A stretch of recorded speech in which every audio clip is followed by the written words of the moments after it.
We have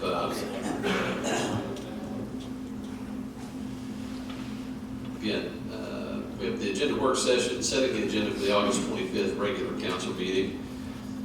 Once again, Janet, we can have the roll call, please. Mayor Lambert. Here. Vice Mayor Griffith. Here. Councilmember Cagle. Here. Councilmember Manning. Here. Councilmember Sewell. Here. City Manager Miller. Here. City Attorney Moore. Okay. Items of old business, potentially item A, ordinance number 1015, which is in regard to the cell tower. We will have first reading on that tonight. And so potentially that will be before us for second and final reading. Obviously, I anticipate the opportunity to have a discussion tonight when we vote on first reading. But if you have any questions or comments now, then certainly you feel free to make those comments or ask that question. I hear none, so we will move to new business. An unnumbered resolution to apply for and accept the Maddie's Fund grant for the animal shelter.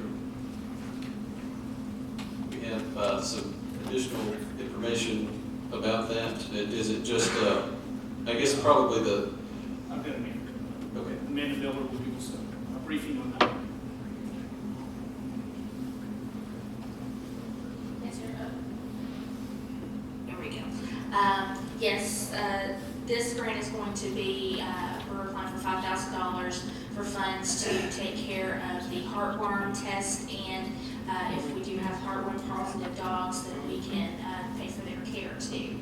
So usually it costs about $10 a test and up to $400 for care for a heart positive. Is this a 100% grant? This is 100%. Okay. Thank you very much.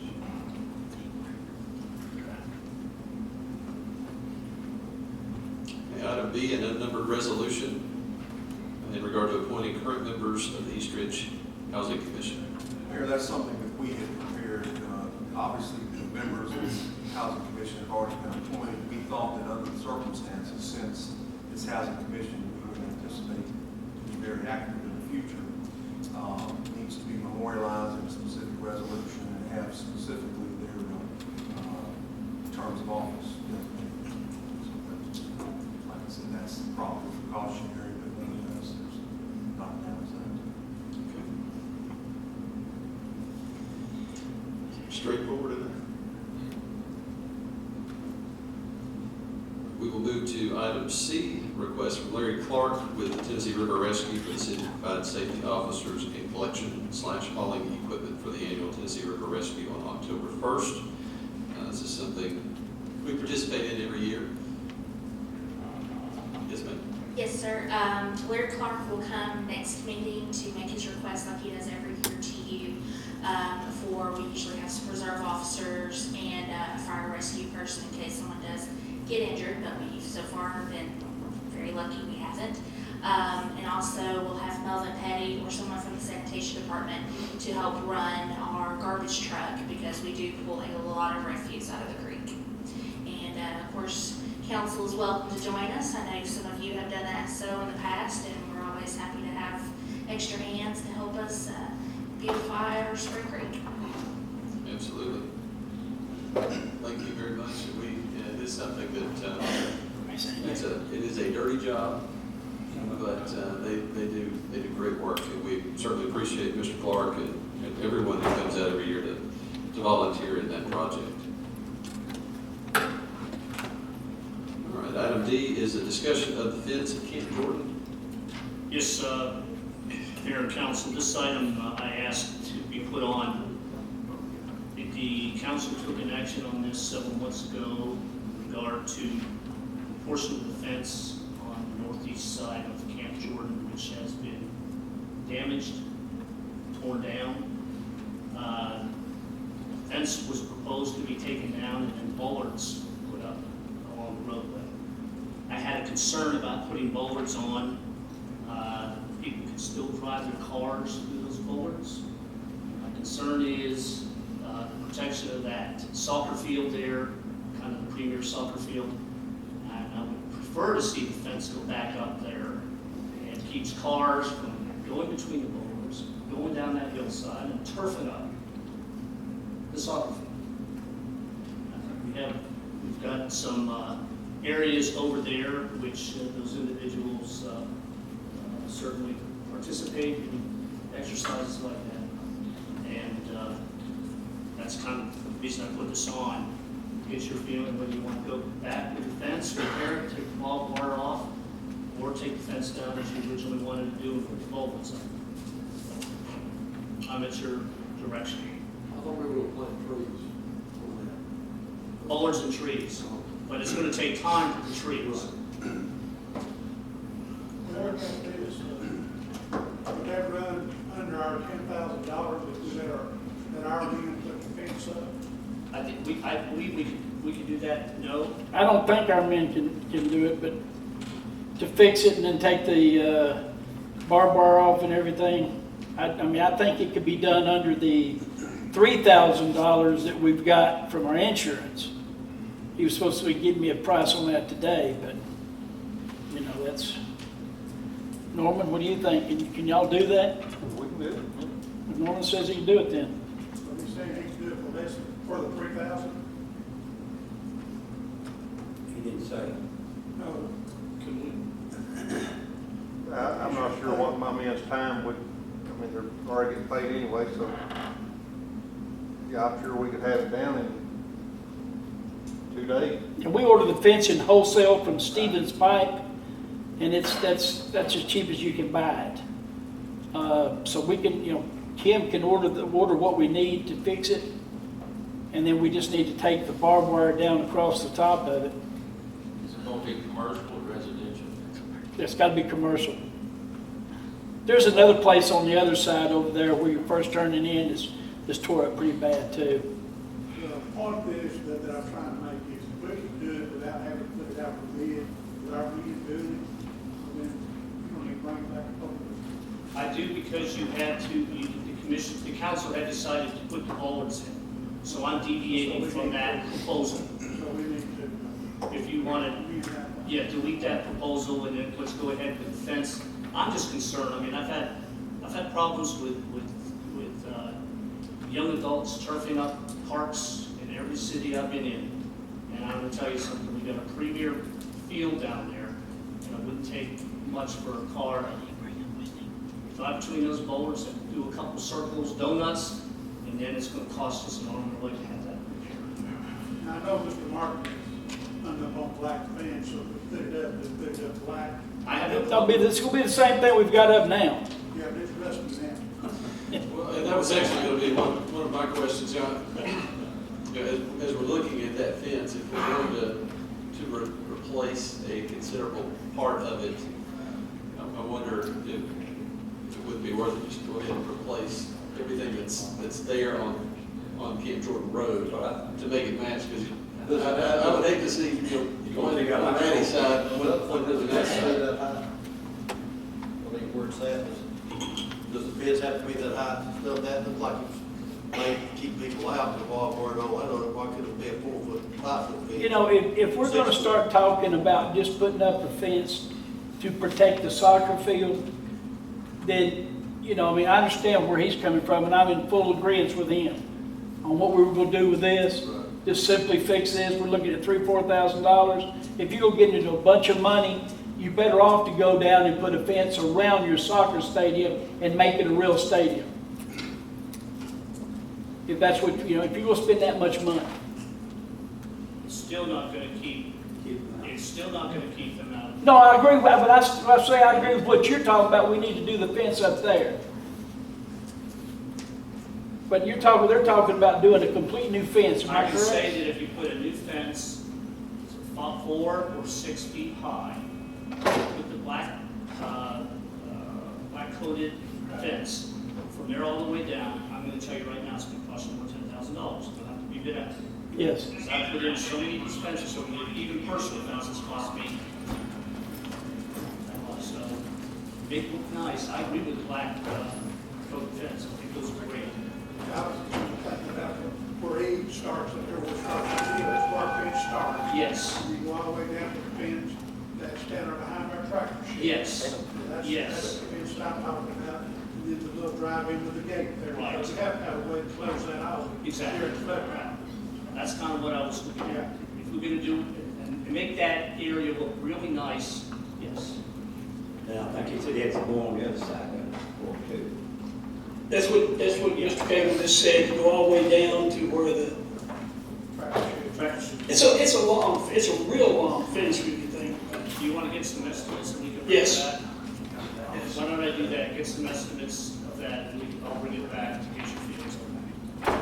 Plus, if we're taking that fence down, and this is something that Melvin and I had already talked about, you can get a pretty good bit of money for that much fencing when you're selling Yeah, it. we can. Yeah, that's what we do. The last time we took fencing down, we got a good price for our fencing we took down. Yes.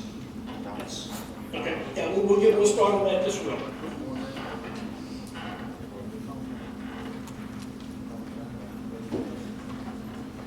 Okay, and the final item is discussion of the 2016 street resurfacing program.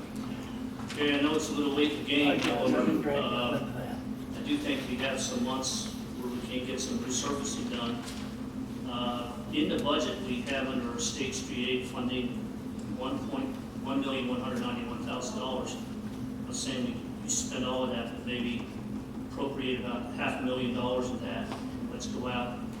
We had a list of the 10 worst streets that was handed to us, prepared by the streets department. And go out to bid and see what those prices come in at. Get these awarded, get some street resurfacing done between now and the end of the year. I have one question about McDonald Road. Yes, It's been our life care center. yes. We're going to be putting up a traffic light there, if I'm not mistaken, then we'll have to come right back in and That's a cut good over the point. top of it. And Let's put take- the boots in, or not right, Mike?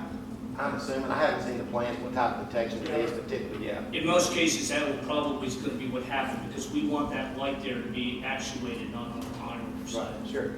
But sometimes they use photo detection, or they'll use a Oh, they use camera. photo- that- Well, that- while they're putting construction, why don't we just hold off on that? Well, that's what I didn't know that that was there. Okay, well then let's take McDonald out and do those 9. I'd like to get something done every year. You don't want to get behind in street resurfacing. The last city I came back from, they were so behind on that, it ends up catching up to you. Once you get behind, it's hard to ever catch up. Well, how much of the 1.2, might as well say, million are we dedicating to Exit 1? None, None. none. Exit 1 is in the other part of the budget. It's in the capital projects. Okay. And if we do, as I mentioned in my budget, if we do run short there, we have a fund balance of over $5 million. This is designated specifically for paving. I'm not saying take McDonald out of it, because I noticed you've got just about the whole neighborhood down there being asphalt, it's all look real good. You got Burr and Heather and, Yeah. what's that other thing? Hill. I'd just like to get something done this year, and then next year we'll have, we usually bring in about $500,000 or $600,000 in state aid. That with the $500,000 will give us another one to do further resurfacing next year. Kenny's coming up. I know it would be good to coordinate with WWTA on street cuts. Right. And I went down there the other day, and it seemed like they had already done a few street cuts down there, but I don't know if they completed the work in that area. And I don't either. Right now, they're working on Area 10 still, and that's going to be the hot area that's worked on over the next 18 months. And that's going to be some main replacement and other things. So I'll pave a new street this year, and they have to go down the center and cut it up. It's my understanding that these streets that were, and Norm, correct me if I'm wrong, that these streets aren't scheduled for any kind of cuts. Not to my knowledge. So that's Okay, the only thing that we need to make sure is because this second phase of this project, which hadn't been released yet, right. which it will happen in Area 10, we just don't know exactly when. What about, so maybe talk about you, maybe on the hills, Martell, Well, where they've already been. I do know that like Black Hawk and Keeble, Blocker, Prigbore, those are not in Area 10. So there's, at least half of these would not be in Area 10. So presumably, we could do that unless that's on the radar of the Well, then let- WWTA, do the street cuts there. Well, that's just, That's one of the things that we discussed with WWTA is if they can provide us a list for what their projected street cuts are, for that year. And that way, you know, we can pave the street and they take up. Exactly, and I have a 10 o'clock meeting down there tomorrow, and I'll see if I can get that information. okay.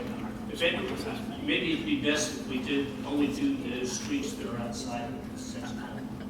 That way we know we're not going to. I hate to do a street and have it cut up 2, 3, or 4, 5 inches. Well, it'd be good if we could find out what their long run will be from the long, maybe in 2 or 3 years, if they can go that far in.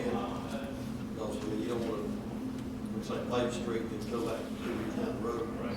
Well, like I said, the engineering work's done, and they're putting together the final package that I haven't seen that package yet, but I can ask a few more questions tomorrow and see what information they can provide on moving forward. We can find out tomorrow when you're gonna come back and fix the street. They got blocked off earlier, turned aside first and see if they can come to my house. They got it all blocked, over half the street blocked off.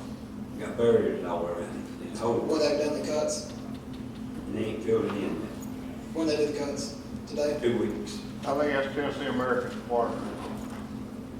Tennessee American Water. I didn't know who cut it, all I know, I went out in the morning, they had it all blocked off and still blocked off. I can address that, but I can also address the WWTA. Okay. Thank you. What, executive session? We can.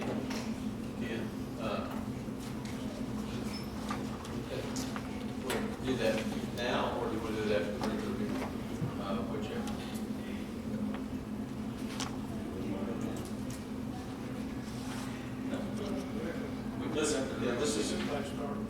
Let's just wait. We'll do that after the regular meeting.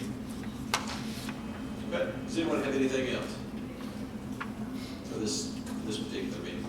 I've got just 2 things that I think will be very quick. Got an email from a lady who was inquiring about the installation of maybe a mirror so that she could see around a corner on Greens Lake Road that she apparently has to back out of her driveway. And one of her neighbors has had an accident at one point, and I can provide that specific address. I don't know if we're even in that business, but she sent it to me.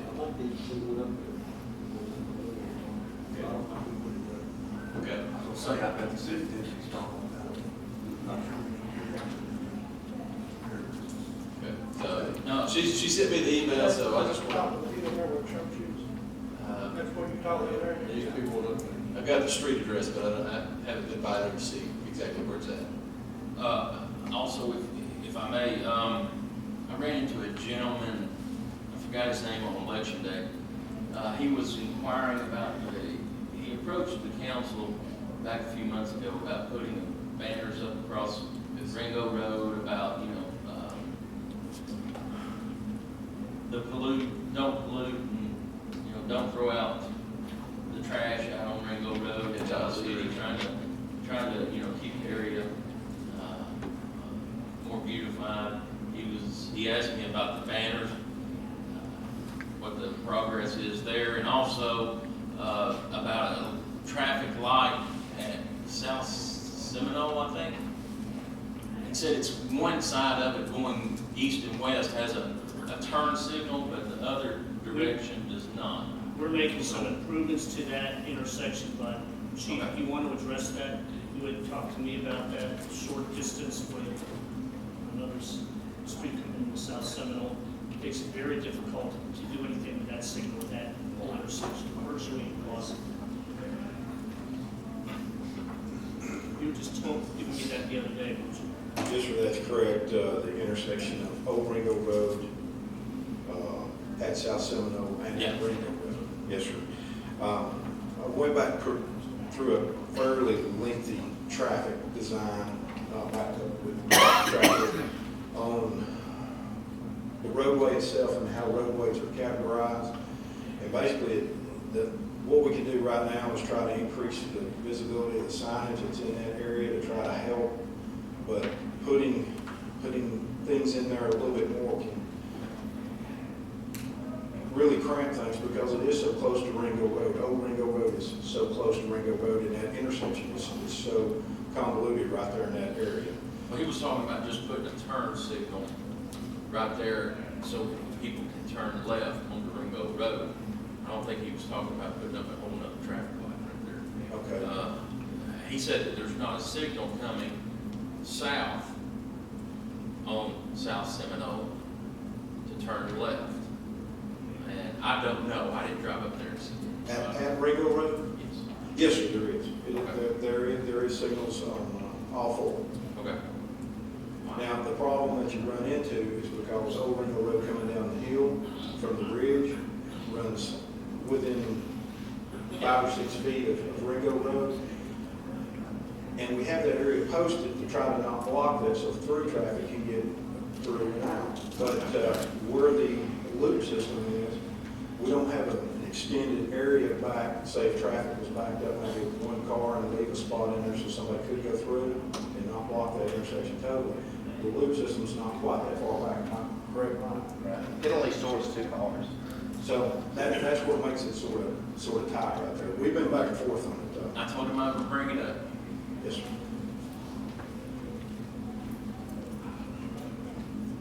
All right. I think that's all. So we will start our regular meeting in just a couple of minutes.